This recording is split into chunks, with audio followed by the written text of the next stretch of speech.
جی अस्सलाम वालेकुम। मैं हूं नज़र अब्बास लंदन से। सर तकरीबन 10 महीने हो गए हैं 9 मई के वाक़ये को, लेकिन ये 9 मई का वाक़या जान नहीं छोड़ने का नाम ले रहा और मैं यहाँ पे बैठ के इसकी पुरज़ोर मज़म्मत करता हूँ क्योंकि 9 मई वाले दिन पाकिस्तान की पॉपुलर तरीन शख्सियत, पाकिस्तान का हीरो, पाकिस्तान का मोहसिन इमरान खान, उसको पाकिस्तान की अफवाज के कुछ बंदों ने अदालत में शीशे तोड़ के गिरफ्तार किया और धक्के मारते लेके गए। तो हम उसकी शदीद मजम्मत करते हैं 9 मई की, और 9 मई पे मरने वाले लोगों की भी शदीद मजम्मत करते हैं। जो लोग उन वाकयात में शहीद हुए प्रोटेस्ट के अंदर, उन लोगों की जानों का जो ज़िया हुआ, उसकी भी शदीद तौर पर मजम्मत करता हूँ। अब 9 मई एक इंसिडेंट, इसके ऊपर बेशुमार बात हो चुकी, इसके ऊपर बेशुमार लोग मजम्मत कर चुके। मेरी मजम्मत करके मुझे रिहाई नहीं मिल रही, ना मुझे कोई सीट मिल रही है। मेरी मजम्मत करके मैं जिथे बैठा मैं उत्थे रह जाना।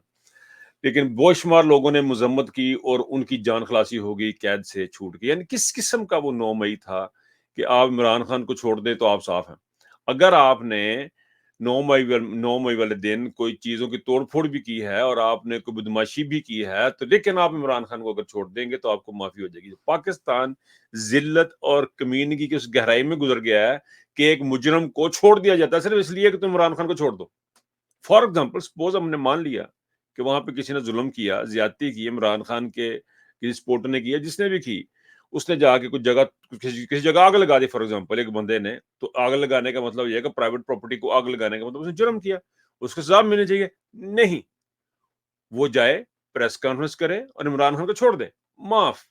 पूरा पाकिस्तान आग लगा दें आप, पूरा पाकिस्तान को आग लगा दें और जाके कहें मैंने इमरान खान को छोड़ दिया, आप माफ। ये था वो 9 मई।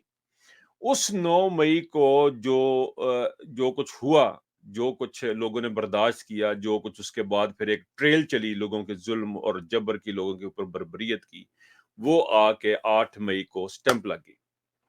8 मई को आके लोगों ने बता दिया कि जी हम किस जगह पे खड़े हैं। पाकिस्तान के अवाम ने रिएक्ट किया और बता दिया। अच्छा, पाकिस्तान में अब दो किस्म का अदालती निज़ाम है, अदालती सिस्टम जो है ना वो चल रहा है। एक तो ये है कि भाई अदालतें हैं, सुप्रीम कोर्ट है, हाई कोर्ट है और लोअर कोर्ट्स हैं, जजेस हैं, मजिस्ट्रेट्स हैं, ये अदालतें हैं। एक और अदालत है पाकिस्तान में, वो आमतौर पे कहा जाता है अवाम की अदालत। उसे कहा जाता है इलेक्शन के जरिए। इलेक्शन में अवाम अपना बताते हैं कि वो कहाँ पे खड़े हैं। अगर 9 मई के वाकयात के ऊपर, 9 मई में जो कुछ भी हुआ, जो जुल्म ज्यादतियां, जो आग लगाई लोगों ने, जो लोगों ने तोड़ फोड़ की, जो लोगों ने पाकिस्तान की इमलाक को नुकसान पहुंचाया, फॉर एग्जाम्पल, उन लोगों को 8 फरवरी को लोगों ने एंडोर्स कर दिया स्टैंप लगा के। दूसरे लफ्जों में इसको ये किया कि उन्होंने ये कहा कि ये ठीक हुआ। एक तो उसका ये है, उसको देखने का अंदाज है कि 9 मई को लोगों ने कहा कि वो जो 9 मई को जो आपने आग लगाई वो ठीक थी, या ये 9 मई को आपने जो इमरान खान को गिरफ्तार किया वो गलत था, उसके ऊपर स्टैंप लगा दिया उन्होंने। कहने का मकसद ये है कि 8 फरवरी को 9 मई के वाकयात के ऊपर लोग रिएक्ट किए, लोगों ने रिएक्शन दिया, और रिएक्शन ये दिया कि उन्होंने तमाम वो लोग जिन्होंने 9 मई पे बंदे मारे, 9 मई वाले दिन जिन्होंने गिरफ्तारियां की, 9 मई वाले दिन जो लोगों के साथ जुल्म और बर्बरियत हुआ, फिर उसके साथ पूरे बेशुमार एक लंबा ट्रेल चला, लंबा 8 महीने का, उस जुल्म बर्बरियत। 8 फरवरी को लोगों ने उसको स्टैंप करके रिजेक्ट कर दिया।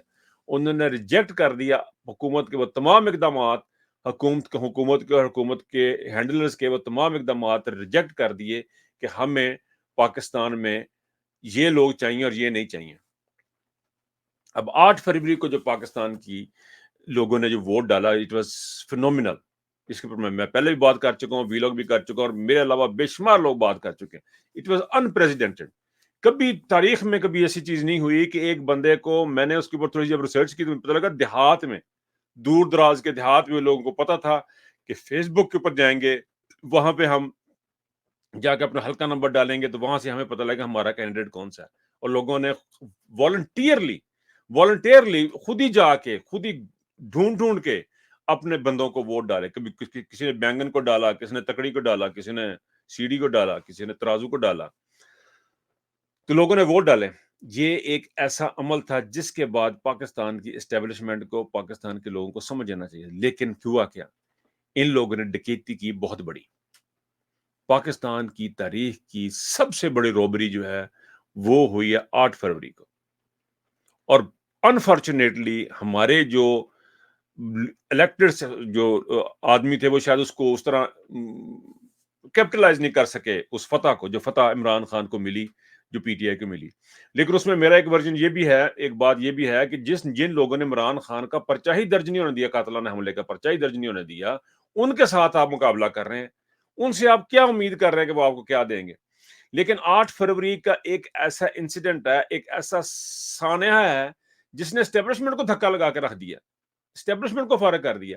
اسٹیبلشمنٹ جو ہے اب ٹوٹلی بیک فٹ پہ کھڑی ہے، وہ ہاتھ پاؤں مار کے کوشش کر رہے ہیں کہ ہم اب واپس آ جائیں کسی طریقے سے، لیکن 8 فروری کو جو ووٹ ڈلا ہے اس کو آپ ریجیکٹ نہیں کر سکتے۔ اس کو اپنے ڈکیتی کر کے ایک حکومت بنا لی ہے تو اس حکومت کو آپ آگے چلا نہیں سکیں گے۔ 8 فروری کے بعد پاکستان چینج ہو جائے گا۔ 8 فروری کو سمجھنے کی ضرورت ہے۔ جس طرح آپ نے 9 مئی کو ایک بہت بڑا سانحہ بنا لیا، اس طرح 8 مئی آپ لوگوں کے لیے بڑا سانحہ ہے اسٹیبلشمنٹ کے لیے، کہ پاکستان کی عوام نے اسٹیبلشمنٹ کے اگینسٹ ووٹ ڈالا ہے، سٹیمپ لگائی ہے اسٹیبلشمنٹ کے اگینسٹ، مخالف، اسٹیبلشمنٹ اور پی ڈی ایم کی جماعتوں کے مخالف، اسٹیبلشمنٹ اور پی ڈی ایم کی جماعتوں کے مخالف سٹیمپ لگائی ہے، ریجیکٹ کیا ہے پاکستان کی عوام نے۔ اور آپ نے جو حکومت بنائی ہے اب اس کا نتیجہ کیا ہوگا؟ جہاں مریم جائے گی گالیاں پڑیں گی، ہوٹنگ ہوگی، جہاں پہ ان کے منسٹر جائیں گے گالیاں پڑیں گی، ہوٹنگ ہے۔ ایک بات کو سمجھنے کی کوشش کریں، جب ایک ان پاپولر حکومت ہوتی ہے وہ کوئی فیصلے نہیں کر پاتی، آپ کو جو لگ رہا ہے کہ آپ جا کے عاصم منیر صاحب جا کے چیئر کریں گے، کسی سیمینار کو چیئر کریں گے، کسی میٹنگ کو چیئر کریں گے اور حالات ٹھیک ہو جائیں گے؟ نو، بالکل بھی ٹھیک نہیں ہوں گے، یہ بدتر ہوں گے، یہ اور خراب ہوں گے، کیونکہ جب تک عوام کی نمائندہ حکومت نہیں ہوگی، عوام کے ناپسندیدہ لوگ عوام کے اندر جا نہیں سکیں گے، آپ کے ملک میں انویسٹمنٹ نہیں آنی ہے، پاکستان میں انویسٹمنٹ نہیں آنی ہے۔ 9 فروری کے بعد لوگوں کو پتہ لگ گیا کہ لوگ کس طرف کھڑے ہیں اور آپ کس طرف کھڑے ہیں، آپ پاکستان کے دوسری طرف چلے گئے ہوئے ہیں، مخالف سمت میں۔ سو پاکستان کی انویسٹمنٹ، پاکستان کی ترقی، فورن انویسٹمنٹ، غیر ملکی سرمایہ، ہر چیز کے لیے صرف ایک چیز آپ کو چاہیے کہ آپ نے جو 8 فروری کو جو عوام نے فیصلہ دیا ہے اس کا رزلٹ، اس کے مطابق آپ اپنی گورنمنٹ بنائیں، اس کا فیصلہ جلد از جلد کریں۔ جو لوگ ٹریبیونلز میں گئے ہوئے ہیں ان کے فیصلے فوری طور پہ آنے چاہیے۔ جو آپ نے سیٹیں لینے شروع کی ہوئی ہیں اور جو اس قسم کے ڈرامے شروع کیے ان کا کوئی فائدہ نہیں۔ آپ نے جو 8 فروری کو عوام نے بات کی ہے، آپ اپنے مطلب دیتے رہتے، آزاد امیدوار تھے، اپنے آپ کو خوش کرنے کے لیے بتا رہے ہیں کہ جی وہ تو آزاد امیدوار تھے، جنرل صاحب بیٹھے وہ تو جی آزاد امیدواروں کو لوگوں نے ووٹ دینے۔ نو، اس بات کو سمجھیں، وہ آزاد امیدوار نہیں تھے، وہ پاکستان تحریک انصاف کے حمایت یافتہ لوگ تھے۔ بہرحال جی بات لمبی ہوتی ہے، بات صرف یہ ہے کہ 9 فروری کے جو ووٹ جو واقعات تھے ان کے اوپر ان کے مخالف ووٹ ڈالا 8 فروری کو، اور 8 فروری جو ہے وہ پاکستان کی ایک ایسا دن ہے، 8 فروری کا ووٹنگ ڈے ایک ایسا ڈے ہے جس کو اگر آپ نہیں سمجھیں گے، جس کو آپ نہیں سوچیں گے، نہیں دیکھیں گے، آنکھیں بند کر کے نہیں دیکھیں گے، تو اس کا مطلب یہ کہ آپ ملک دشمن ہیں، آپ ملک کی فلاح نہیں چاہتے، آپ پاکستان کی فلاح نہیں چاہتے، آپ پاکستان کو توڑنا چاہتے ہیں، اس کا اور کوئی مطلب ہے ہی نہیں۔ اور پاکستان کی ترقی، غیر ملکی سرمایہ کاری اور ایچسن کالج والے واقعات کو روکنے کے لیے اور ظلم و بربریت کو روکنے کے لیے صرف ایک ہی حل ہے، وہ یہ ہے کہ 8 فروری کے جو الیکشن ہے اس کو بحال کیا جائے ایز سون ایز پاسبل، اور کوئی راستہ نہیں آپ کے آگے بڑھنے کا۔ 10,000 دفعہ میں کہہ چکا، کسی کو سمجھ آوے تو پھر ہے نا۔ اپنا بہت خیال رکھیے گا سر، اللہ حافظ۔